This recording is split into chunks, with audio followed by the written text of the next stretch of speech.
I can't go backwards. March, April. It's VSiN's Point Spread Weekly, and right now it's free. I'm going to tell you something right now. If you don't go to vsin.com/subscribe and get signed up for free right now, you're going to lose out. Get the information while you can. VSiN's digital magazine. Improve your handicapping for all upcoming sports. This week, of course, you're going to dive into the NFL. We've got golf, got everything. Matt Humans, Michael Lombardi, and the rest of VSiN's panel of experts. Sign up now and get all of VSiN's content for free until a major sport returns. Go to vsin.com/subscribe for details. Okay, we're excited about this. I'm Patrick. He's Michael. This is the Lombardi Line presented by BetMGM.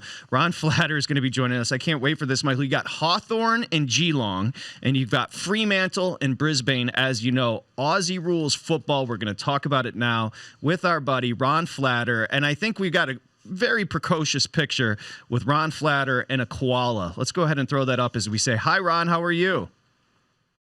Yeah, that was about 40 pounds ago, and I was very hungover that day in Western Australia when I was living there. Actually, I was living in Melbourne, but I was visiting Western Australia in 2004. That koala is probably in better shape now than I ever have been. So there you go. And, and Michael, I tried trolling you on Twitter last week when you were bringing up the AFL. I wanted to goad you into a head-to-head showdown given your association with the AFL and my living there for 3 years and going to 162 matches. I wanted to throw down the gauntlet, and I trust either you saw that and you picked up on, or you just thought, let's get Flatter on because we feel sorry for him. No, I didn't see it. I mean, I got Dominic and Mikey running around the house. I'm not paying much attention. He's scared. I barely have free time to write my book. I mean, every time I write something, I get Michael. I get Peaky. He calls me Peaky, so I got to go run to the room. So it's challenging. But no, I'm up for it. Look, I love it. I love the fact that you were in Perth. I think one of the fascinating things to me about Australia is Springsteen plays down there. I met a guy down in Australia this year, very wealthy man. And he had seen Springsteen over 200 times, and he lives in Australia. Like, that's damn near impossible. Like, how do you do that? And I wanted to go out to Perth, but I never did. We never had an opportunity, but I'm up for it, Ron. Anything you want to do, I'm up for the AFL. I loved it. Here's what we can do, Ron. And again, it's a league steeped in tradition. You lived there for 3 years, 1859. Why don't you help? Let's give a primer to the audience as far as betting Aussie rules football. Let's get the basics in here.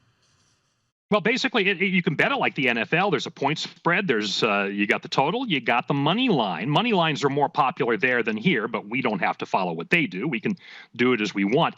The basic thing you have to remember, though, is it's a much higher scoring game. You get 6 points for a goal when you kick it between the big posts. And if you're a little off target and it's almost like a leaner in horseshoes, you get it between the outside posts and you get a point. And you can move the ball around by punching it. They call that a hand pass, or kicking it. You can't throw it, and that's how you play the game. It's the folks in Sydney, it's a Melbourne game. Folks in Sydney, and there's a rivalry between Melbourne and Sydney. Sydney folks will say it's aerial ping pong because they're like rugby league fans. But Michael, I mean, it's one hell of a game, the AFL. Right, and you can't run. You can take a couple steps, but that ball's got to touch the ground as you're running, right? And you've got to be able 15 to. Meters, and you can 15 meters. Yeah, you got to be able to kick it, and they can come, and it's got some rugby element where they can just come and take you out. And they could take you out and try to. But the passing is remarkable. The kicking is phenomenal, and the angles. And then when there's a penalty and a free kick, those guys can kick it from and shape the ball around. So it's got the soccer element to it too. It's fascinating, and the players run all game. The coaches typically are up in the press box, not down on the field. There's some on the field, but for the most part, they're up in the press box having conversations. It's extremely, extremely technical. They've got GPS systems on every player. They know how far they run in the game. I mean, it's very, very well done.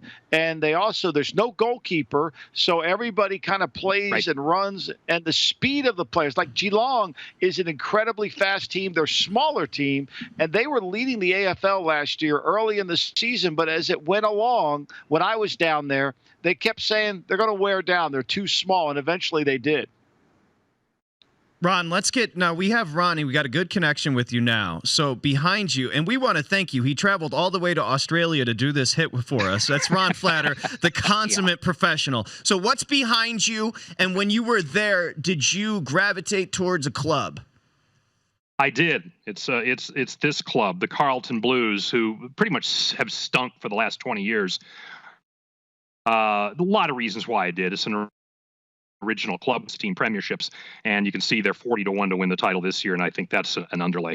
But I lived in Melbourne. Lived in Melbourne for the whole 3 years, and what you see behind me when we're back to that shot is the Melbourne Cricket Ground. It's the home of football.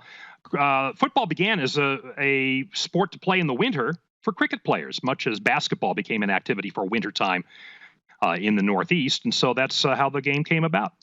Okay, so let's jump into these numbers and get an idea as far as a handicap. Hawthorne and Geelong. You mentioned, Michael, Geelong, one of the smaller teams here.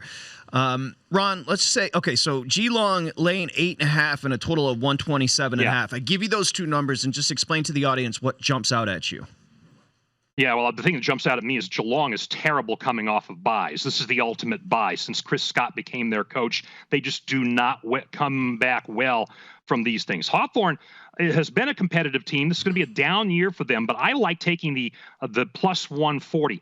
The spread, to me, unless it's a really big spread, doesn't matter a whole lot. Generally, the game gets really one-sided. Ignore overnight. Carlton and Richmond played to a very rare, extremely low-scoring draw. So I'm going to look at that as the exception. They're playing at Geelong, which is a unique, narrow, fairly long ground, and so that throws teams off. But look, Hawthorne's been there. So I'm looking at Hawthorne as the underdog here, taking advantage of Geelong and its poor record coming off of buys, Michael. And I'm going to take Hawthorne at plus 140 in this game tonight against Geelong. You know, I'm going to go with you on Hawthorne, too. I think Alastair Clarkson, he's had a lot of time off, and I think he does a great job in his preparation. I mean, he is what they call the Bill Belichick. He's won it twice or three times down there. He is considered the great coach. This offseason, he had numerous offers to change jobs. If he's ever out of a job, though, every AFL team will want to hire him. So I think with that layoff, he certainly has a chance to come back and kind of look at the landscape. I was a little bit worried, Ron, because of the low scoring today. Is this something we're going to see, with 36-36? I mean, that's usually a halftime score, if anything, in the AFL. Yeah, let's not forget, finale. Let's not forget, too, the games are 80% as long as they normally would be. So if you look at last year's scores as a guide for this year, take only 80% of that because they've shortened the game, a pandemic restriction. Here's the other thing with the Hawks. They get their Brownlow medal winner back. They got him in round one. Tom Mitchell missed all of last year. The Brownlow's like the MVP. And so having him back as well, I think that's an intangible. And so Hawthorne, which did win its first game of the season in round one a million years ago, Geelong did not. And so, I'm riding the Hawks. Ron, Venmo me. I can get you plus 155 on Hawthorne. I'll put that bet in for you. Fremantle, Brisbane. I think I said it correctly. 11:45 p.m. on Friday, Ron. You've got Brisbane laying 18.5 and a total of 128.5. Yeah, Brisbane, a lot of people think that the Lions overachieved last year. But here's two things at play. I think, look, they may have, but the other thing in this match, Fremantle is awful. And they've got to travel interstate. When you got to travel from your own state to another state, you're going from South Australia to Queensland. And so, I'm not going to lay the minus 270, but I will lay the 17.5 points. That's effectively three, what we would say, possessions. Possession has a whole different meaning in Australian football. But, Michael, I'll lay the 17.5. I think Brisbane wins this one by maybe 4 or 5 goals. Yeah, I think Brisbane, when you look at this, Fremantle, as you said, hasn't been very good. And what people don't realize is the travel there is different than here. They're commercial travel. No one flies privately, so the players have to go through security. They have to do that. It is a little bit more of a challenge for them.